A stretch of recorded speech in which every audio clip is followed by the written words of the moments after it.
We don't like to wait, do we? We don't like having mysteries of time go by as we try to figure out what God in particular is up to.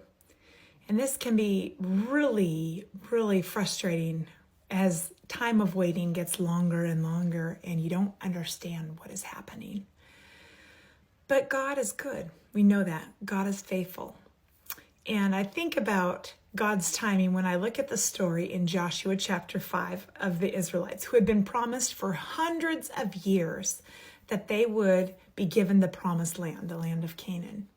They had been enslaved in Egypt for 430 years, and then they spent another 40 years wandering in the wilderness. So here they are. They have just crossed the Jordan into the promised land.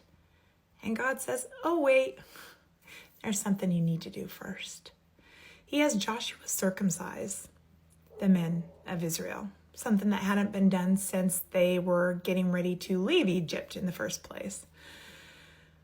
And it makes you wonder, why now?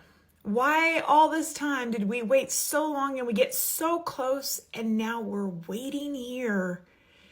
What's even more interesting is that where they are camped, where they are being circumcised, is just a stone's throw away from Jericho, where their enemies are. So the entire body of abled men are disabled and vulnerable within reach of their enemies. And God says, yeah, this timing is right now. I want you to pay attention right now and do what I'm asking. Sometimes God's timing is not understood.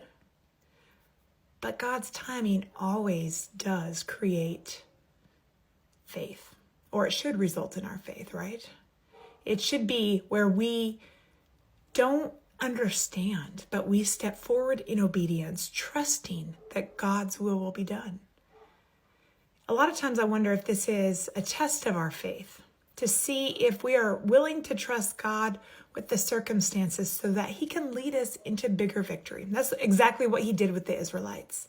They started with this pause, and then they went on to conquer, under God's fighting for them, the promised land. Good things happen. Good things come to those who wait. We may not understand it, but allow God to shape your faith in the waiting. Blessings on you today.